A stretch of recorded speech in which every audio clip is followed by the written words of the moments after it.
مرت بواها مدوزة عليها العذاب هي وهاد الخدامة، هاد البنيتة الصغيرة، يعني بغات تبين لبوها على ان الخدامة كضربها مرت بواها. يعني شوفوا كيفاش هزات داك التشطيبة ومرداتها في الارض باش تبين على انها ما كديرش خدمتها الخدامه. قال لها ما يمكنش، كيفاش خليتي الارض بحال هكا وما يلاه داخلين. يعني شوف معايا كيفاش ترفيق التهم. والبنت الصغيره كانت دايره خيط باش تبين على ان الظهر ديال الخدامه كامل واكل بالمشحيطه. يعني كتعدى هاد السيده، كتعدى على الخدامه وكتعدى حتى على البنت الصغيره. قال لها علاش ما جمعتيش التشطيبه من الارض؟ قالت لها انا كنعرف كيفاش نتعامل معاها وكذا وكذا. وهي تشدها من اللور ديالها. قالت لها صافي لا ماشي مشكل، المره الجايه ما غيبقاش يتعاود هذا المشكل. وهاد خونا هذا تا هو عام قدم في هاد المراه هادي، وبشحال من واحد عنده بحال هاد المراه هادي.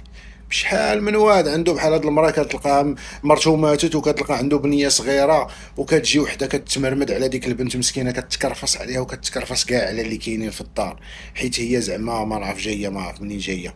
المهم داز واحد اليوم الموالي، الاخوان جالسين هما كيفطروا في الصباح، البنت جايه تسلات باش تقول لباها شي حاجه. قالت لها بابا بغيت نقول لك شي حاجه.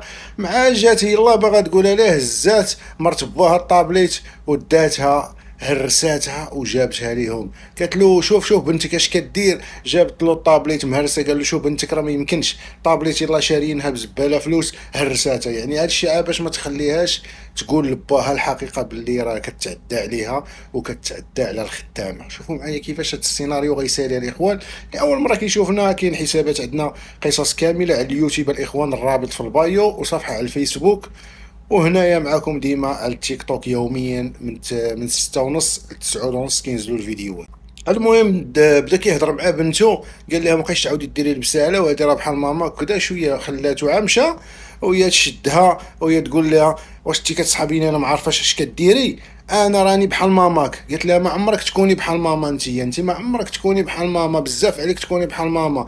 قالت لها هاد التصويره هذه اللي كتعني بها هذه يا ماماك، هذه خصك تنسايها. جبدات التصويره بدات تقول لها هذه خصك تنسايها، انا هي ماماك دابا، ولا ما عجبكش الحال غادي نعيشك العذاب اكثر ما انت عايشه دابا. قالت لها شنو غديري كاع؟ هي تهز التصويره ديالها ديال ماماها وهي تقطعها. الاخوان قطعت التصويره ديالها هي وامها، وقالت لها انا اللي كاينه دابا، ما كايناش ماماك، انا غندوز عليك العذاب. وهي تقطع لها التصويره، قطعت التصويره ديالها هي وامها فاش كانت صغيره.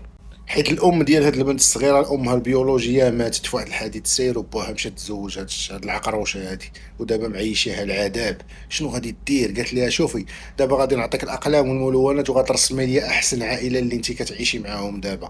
المهم غادي البنت غادي تبقى ترسم وتيماجيني العائله اللي عايشه معاها، وانتم غادي تعرفوا كيفاش مرت بواها مدوزه عليها العذاب، وعطاتها الاقلام والملونات. قالت لها دابا غترسمي العائله اللي انت عايشه معاهم، يعني العائله الجميله اللي حنا، يعني انا وانت وباك وكذا وهادي. يعني المسكينه البنت شنو غادي دير؟ غتشد الاقلام وغادي ترسمهم، ولكن في العشاء غادي تجيب داك الرسمه ديالها غتوريها لباباها. قالت لها بابا شوف شنو رسمت. غتجيب ليها الرسمه، يعني هي دايره على انها راسمه شي حاجه مزيانه، هي راسمه على ان الام ديالها وكتغوت على الخدامه، يعني مبهدله الخدامه وكتكرفص عليها. داكشي كامل رسماتو في واحد اللوحه، هذه الخدامه وهذه الام ديالها، يعني باللي كتغوت وكذا وكتغوت عليهم كذا. قالت ليه وشويه راجلها هو يقول لها واش هادشي هذا بصح؟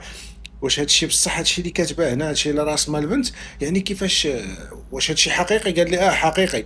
ولكن البنت باش غادي تبرهن مزيان لهادشي هذا، غادي تمشي وغتعري الظهر ديال الخدامه، غتقول لي شوف ها انت، شوف شنو كدير الخدامه. قدامها هي عرات لها الظهر وشافت الظهر كامل مزوق بالمشويطه، باللي يبان فعلا على انها كتعدى على الخدامه وكتكرفس على البنيه الصغيره. يعني هاد الزوجه هذه غير صالحه للمنزل نهائيا. قال لها واش هادشي هذا بصح؟ قالت لها بنت صغيره ما تديش عليها كذا وهذه. ولكن الظهر ديال الخدامه راه، الخدامه حتى هي هضرت، قال لها راه دارت لي هادشي هذا حيت شي فلوس لقاتهم ناقصين وبدات كتضرب فيها. قال لها ما يمكنش انت تكوني كتعاملي مع الخدامه ومع بنتي بطريقه غير انسانيه. قالت لها هادشي راه غير كذوب ما كذوب. قال لها خرجي دابا من داري، ما انت مراتي ما انا راجلك. يعني ويطلقها نهائيا، طلاق نهائي يا اخوان، باش يحافظ على الاسره ديالو الصغيره اللي هي البنت والخدامه. شوفوا معايا واش كانت تستاهل فعلا هذا الشيء او لا. كتبوا لي في كومنتات، بارطاجوا المتابعه.